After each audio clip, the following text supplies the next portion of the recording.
आप सभी का स्वागत है हमारे YouTube चैनल पर। हम लोग इंजीनियरिंग हाइड्रोलॉजी पढ़ रहे हैं और इससे पहले हम लोगों ने प्रेसिपिटेशन पढ़ा। उससे पहले हाइड्रोलॉजिकल साइकिल देखा गया है।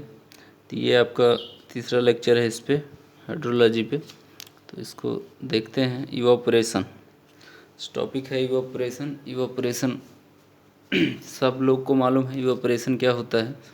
जो आपका वाटर है लिक्विड फॉर्म में है, वही वेपराइज होता है, वेपराइज होकर एटमॉस्फेयर में चला जाता है, वही है आपका इवापोरेशन। इसमें लिखा हुआ है, it is the process in which a liquid changes to a gaseous state at the free surface. ठीक है, किसी फ्री सरफेस पे आपका लिक्विड चेंज होता है गैसियस स्टेट में।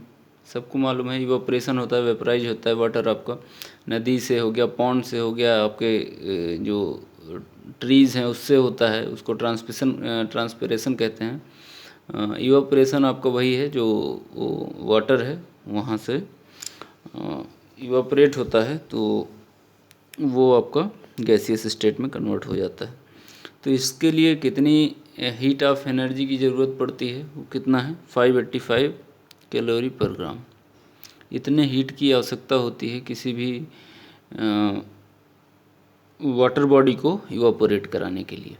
ठीक है, ये चीज़ें ज़रूरी थी, ये कहीं कहीं कंपटीशन में भी पूछ लेता है, तो इसको आप लोग ध्यान रखिए। आगे आता है कि कौन कौन से फैक्टर इफ़ेक्ट करते हैं इवापोरेशन को।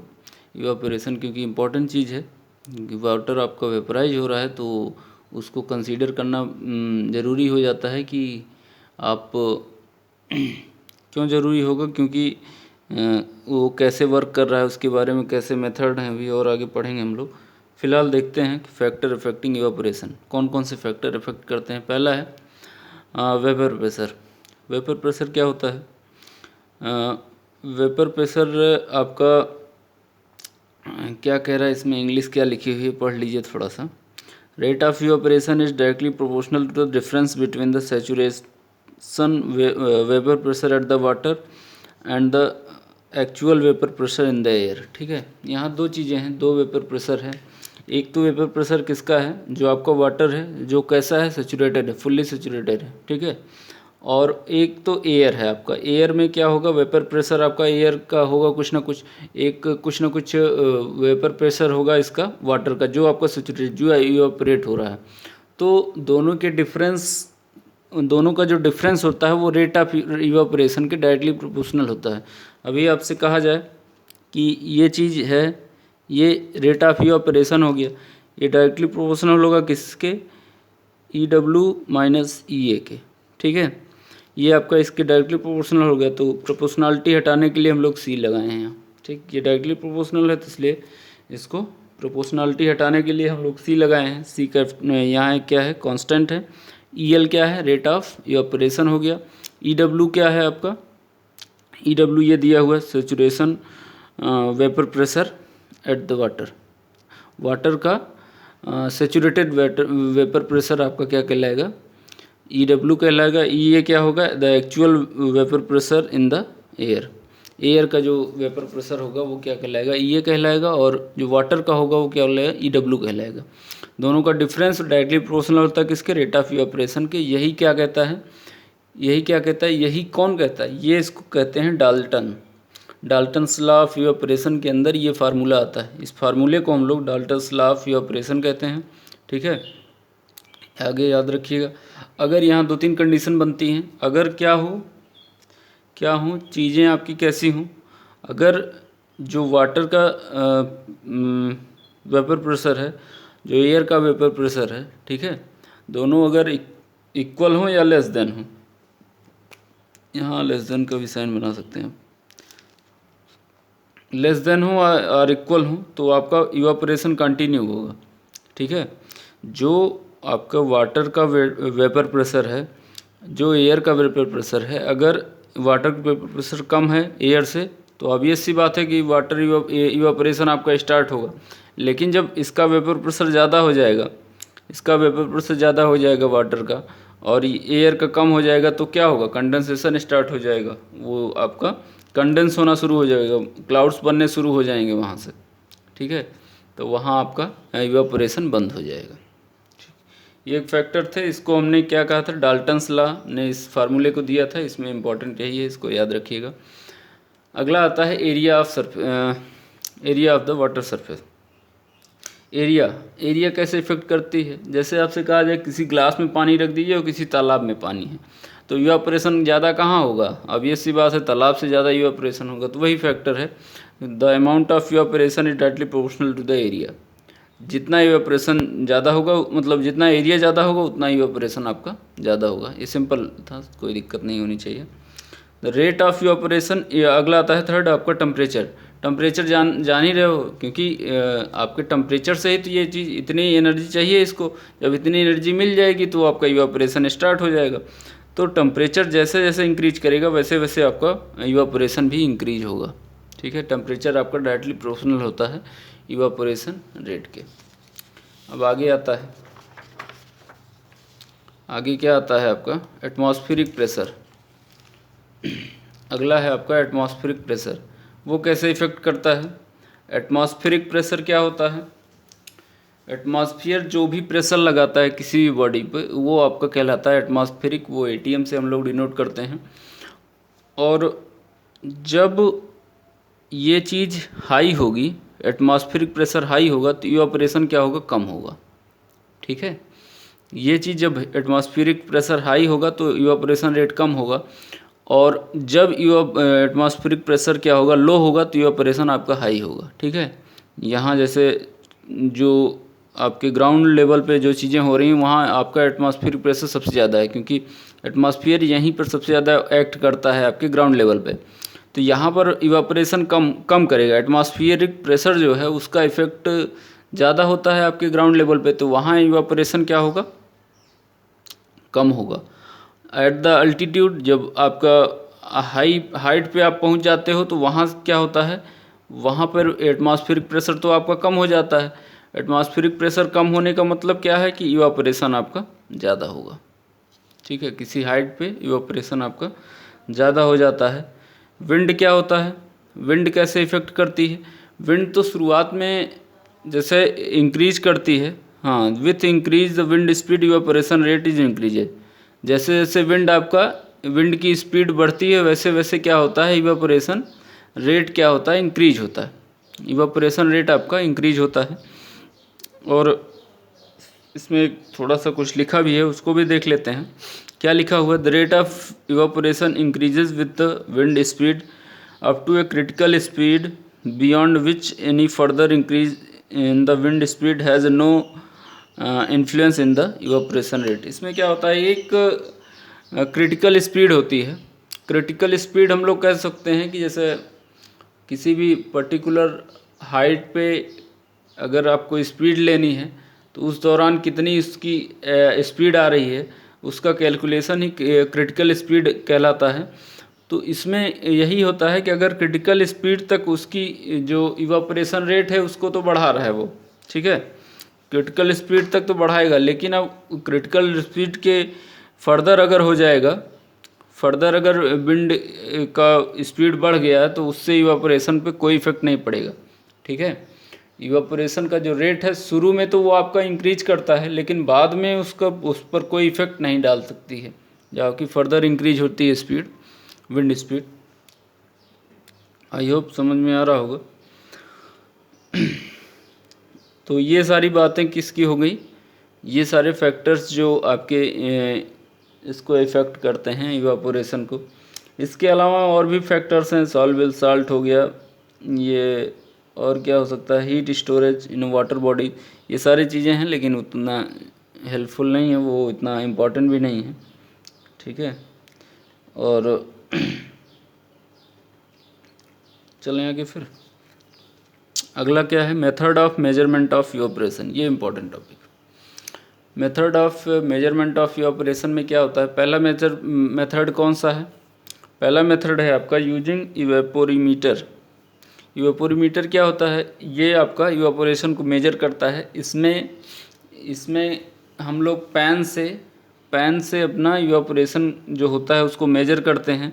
उसका काम कैसे होता है उसको दिखाया गया है नीचे यहाँ, उसको अगर आप लोग देख पा रहे हों तो इसमें इसका भी दो टाइप होता है, क्लास ए इवापोरेशन और ISI स्टैंडर्ड पैन। ठीक है, क्लास ए इवापोरेशन पैन, तो ये आपका क्या होता है, इसमें हम लोग, ये आपका एक पैन दिख रहा होगा आपको, एक पैन है, इसको हमने लकड़ी से एक पैन है, एक वेसल है, जैसे कोई बर्तन टाइप का वेसल समझ सकते हो, उसका कुछ ना कुछ डाया है, 1210 mm इसका डाया दिया गया है। और फिर इसको हम लोग रखेंगे कहाँ, ये आपका रखा जाएगा लकड़ी पे। ठीक है, ये आपका ये वुड है, लकड़ी है, लकड़ी पे रखा जाएगा, जिससे क्या हो, नीचे सर्कुलेशन, एयर का सर्कुलेशन होता रहे। एयर का सर्कुलेशन होता रहेगा तो क्या होगा, इसको जैसे आप कहीं अगर फर्श ज़मीन पे रख दोगे तो उससे मॉइस्चर मिलेगा उसको। ठीक है, तो मॉइस्चर मिलेगा तो इवापोरेशन रेट को इफेक्ट करेगा ये, इसलिए हम लोग क्या किए हैं, इसको लकड़ी यहाँ रखी गई है, तो एयर का पासिंग होगा तो ये इसका जो टेम्परेचर है इसको यही होगा कि हाँ ये थोड़ा हाइट पे है, तो इंटरनल इसका कुछ नीचे बेस से इसको कोई इफेक्ट नहीं मिलेगा, तो इसका जो लॉस है वो कम होगा। और इसका कुछ डायमेंशन दिया होगा आपको, ये इसकी जो हाइट होगी वेसल की वो कितनी होगी, 255 mm इसकी हाइट होगी, डाया कितना होगा, 1210 mm होगा। और ये जो वुड है, लकड़ी लगी हुई है, इसको हम लोग क्या, इसकी हाइट कितनी होगी, 150 mm होगी। ठीक है, ये वुडन सपोर्ट हो गया, ये वुडन वुड का सिंबल होता है इस तरह, आप लोग पढ़े होंगे। और इसमें जो वाटर भरा जाएगा वो कितना होगा, 18 सेंटीमीटर से 20 सेंटीमीटर। इसको भी mm में करेंगे तो आप कितना हो, 180 mm से 200 mm। ठीक है, इतनी हाइट तक वाटर भरा जाएगा इसमें।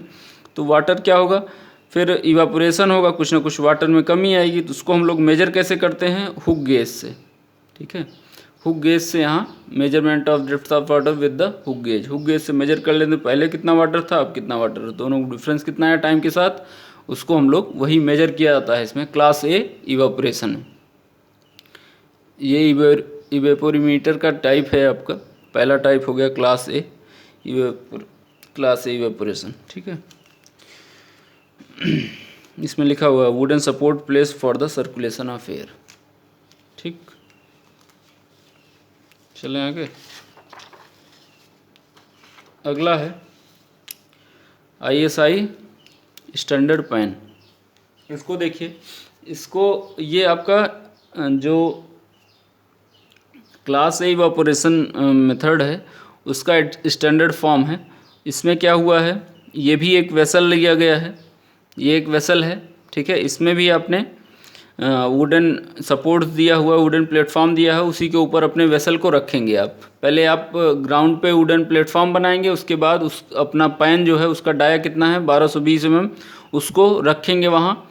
अब उसकी यहाँ भी हाइट कितनी है, 255 mm इसकी वेसल की हाइट है, वेसल की हाइट है। यहाँ जो वुड आपका है उसकी हाइट जो है कितनी है, 100 mm है। ठीक है, ये आपका इससे मॉडिफाइड है, देखिए it is called as modified class A fan, ये इसका मॉडिफाइड फॉर्म है। और इसमें एक कॉपर की शीट लगी हुई है, चारों साइड में कॉपर की शीट लगी हुई, उसकी थिकनेस कितनी है, 0.9 mm है, 0.9 mm इसकी क्या है, थिकनेस दी गई है। यहाँ से देख रहे होगे एक थर्मोमीटर लगा हुआ है जो इसके टेम्परेचर को मेजर करता है, मेंटेन नहीं करता, मेजर करता है थर्मोमीटर से। और एक फिक्स पॉइंट गेज लगा हुआ है। फिक्स पॉइंट गेज क्या करता है, फिक्स पॉइंट गेज आपका यही करेगा कि जो भी इसमें वाटर आएगा, जो भी वाटर होगा उसको ये मेजर करेगा। जैसे वहाँ भी आपको क्या, वहाँ आपने किससे मेजर किया था इसको, हुक गेज से। यहाँ क्या है, फिक्स पॉइंट गेज है, ये इसके वाटर के इसमें ही रहता है। तो यहाँ जितना भी वाटर आप भरोगे वो बता देगा पहले, बाद में कितना हुआ है वो बता देगा आपको। थर्मामीटर आपका वो इसका टेम्परेचर बताएगा कितना टेम्परेचर हुआ है। और मेन इंपॉर्टेंट चीज़ क्या है, इसमें एक वायर मेश बनाया जाता है। इस वेसल के सबसे ऊपर हमारा एक वायर मेश बनाया जाता है,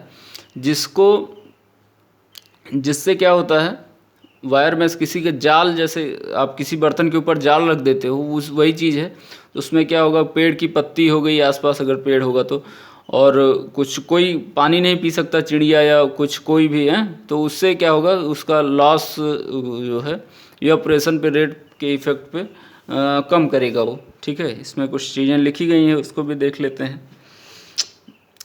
it also called as modified class A pan, इसको बता ही दिया हमने। A fixed gauge indicate the level of water. ये क्या होगा, वाटर फिक्स पॉइंट गेज यही बताएगा कि वाटर का लेवल कितना है। ठीक है। Top cover hexagonal mesh of galvanised iron. Galvanised iron का एक हेक्सागोनल मैश आपका बनाना पड़ेगा। उसी के हेल्प से हम लोग को यहाँ एक जाल टाइप का बनाएंगे सबसे ऊपर।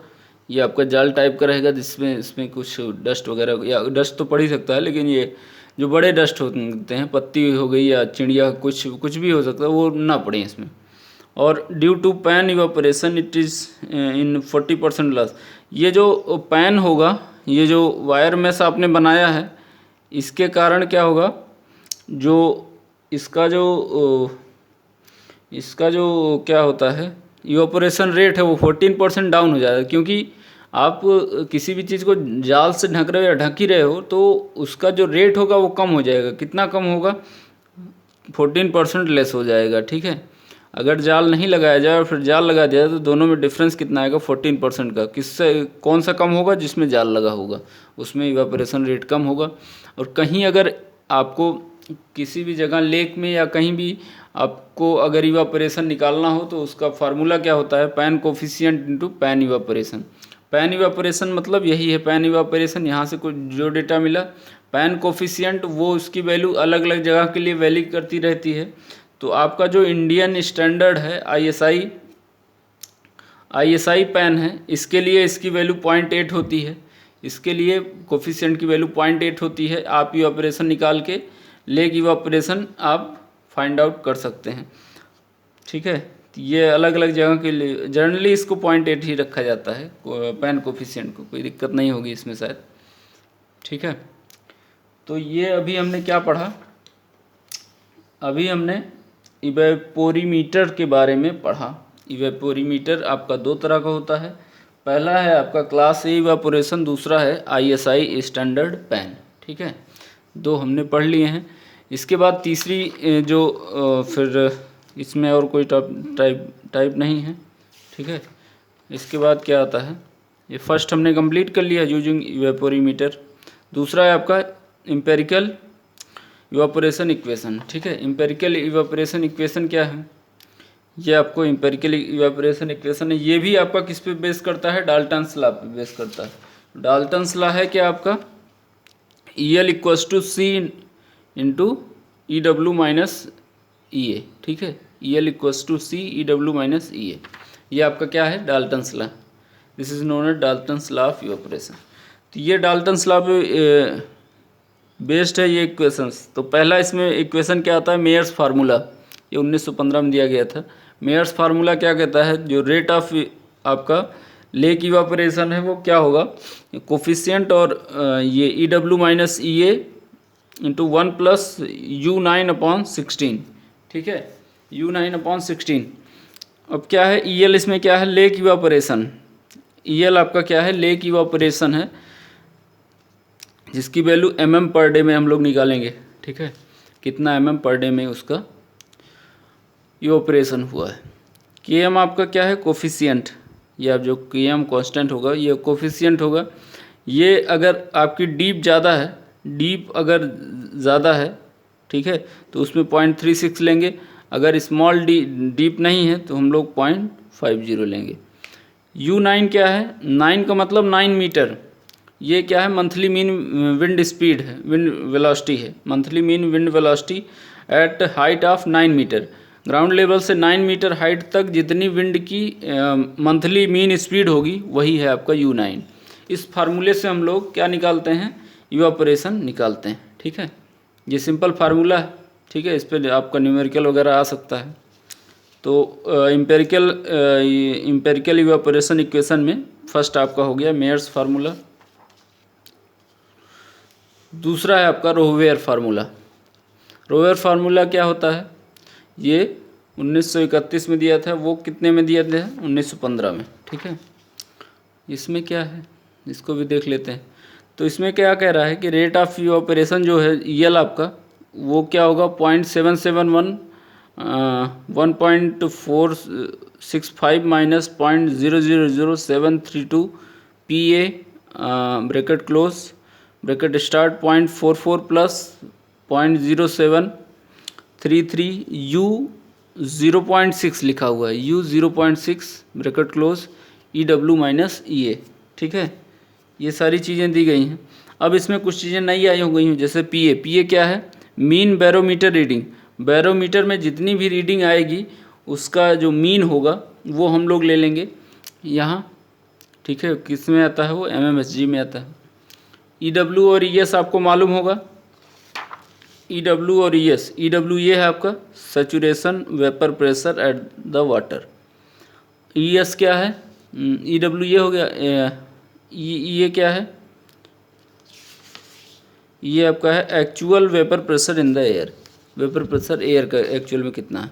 और यहाँ क्या है, U 0.6 कितना होगा, U का मतलब मीन विंड स्पीड होता है। ठीक है, मीन मंथली विंड स्पीड होता है।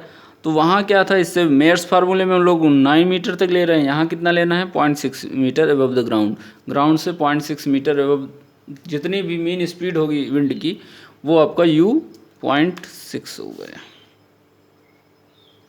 ठीक है, 0.6 का मतलब वहाँ U 9 लिखा था। 9 का मतलब क्या हो गया, 9 का मतलब क्या हो गया हमारा 9 मीटर, यहाँ 0.6 लिखा है, इसका 0.6 मीटर पे लेना।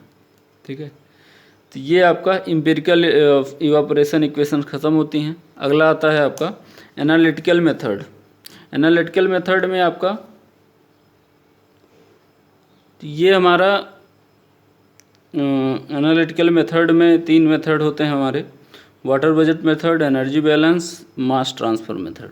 ठीक है, तो वाटर बजट इक्वेशन हम लोग इससे पहले जो प्रेसिपिटेशन का बना था आपका वीडियो उसमें होगा, फिलहाल मैं फिर से बता देता हूँ। तो वाटर बजट इक्वेशन आपका यही होता है, mass inflow minus mass outflow equals to change in mass storage. ठीक है, चेंज इन स्टोरेज।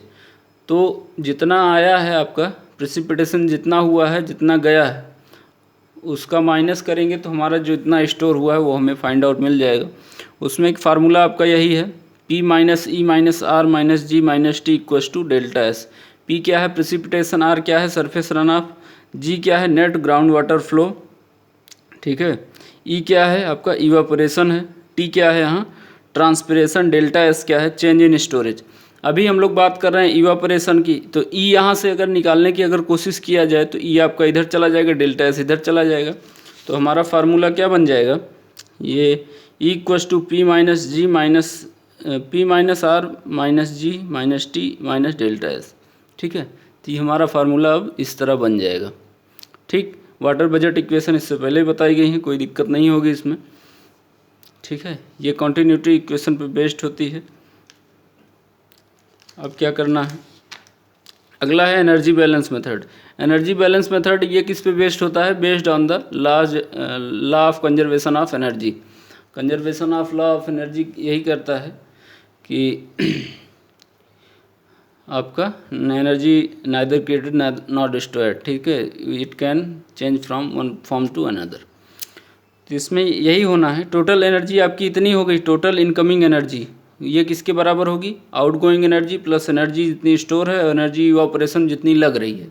तो उसको हम लोग कैसे देखेंगे, ये आपका HN हो गया, ये टोटल एनर्जी हो गई या नेट हीट हो गई, ये equals to HA plus HE plus HG plus HS plus HI। HN क्या है, नेट हीट एनर्जी रिसीव, ये टोटल जितनी हीट रिसीव होगी इनकमिंग होगी वही हो गई। HA आपका सेंसिबल हीट ट्रांसफ़र आपका सेंसिबल कितना हुआ है। ठीक है, उसके बाद क्या है HE क्या है, energy used in evaporation. HE जो लिखा हुआ है वो इवापोरेशन में जितनी एनर्जी यूज हुई है ये हो गया। HG क्या है आपका, हीट फ्लक्स इंटर ग्राउंड, कुछ हीट आपका ग्राउंड में चला जाएगा, वो आपका क्या है HG हो गया, ये भी आउटफ्लो में ही आएगा।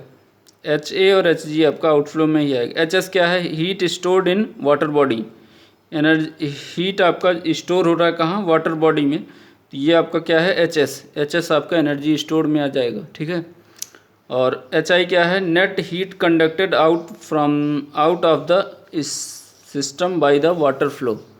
बाय द वाटर फ्लो के कारण जितनी एनर्जी हीट आउट हुई है, जितनी हीट आपकी आउट हुई है किसी सिस्टम से, वही आपका क्या कहलाएगा, वो आपका क्या कहलाएगा, HI कहलाएगा। ठीक है, ये सारी चीज़ें हो गई हैं। तो ये यहाँ HA, HG, HI ये सारी चीज़ें क्या हैं, आउटफ्लो में आएंगी। HS क्या है, एनर्जी स्टोर। HE क्या है, energy used in evaporation. HN क्या है, total energy, total incoming energy. ठीक है, अगला आता है मास ट्रांसफ़र मेथड। मास ट्रांसफ़र मेथड क्या होता है, ये आपका, जैसे आप लोग को मालूम है, ये वाटर बजट कंटिन्यूटी इक्वेशन पे, एनर्जी बजट इक्वेशन क्या होता है, law of conservation of mass पे डिपेंड करता है। और मास ट्रांसफ़र मेथड किस पे होगा, the based on the principle of conservation of mass पे। ठीक है, इसका कोई फार्मूला नहीं है, बस ये है सिंपल, ये कंजर्वेशन ऑफ मास पे डिपेंड करता है। तो ये हम लोग यहाँ तक का टॉपिक कवर कर लिए हैं, इवापोरेशन तक का। इसके बाद हम लोग का इवेपो ट्रांसपिरेशन पड़ता है। इवेपो ट्रांसपिरेशन कल से पढ़ेंगे हम लोग। ठीक है, तो आप लोग को अगर वीडियो अच्छा लगा हो तो सब्सक्राइब कर लीजिए, लाइक कर दीजिए, शेयर कर दीजिए, क्योंकि अगर कुछ मेहनत हो रही है तो उसका कुछ न कुछ रिजल्ट मिलना चाहिए। ठीक है, ओके, थैंक यू।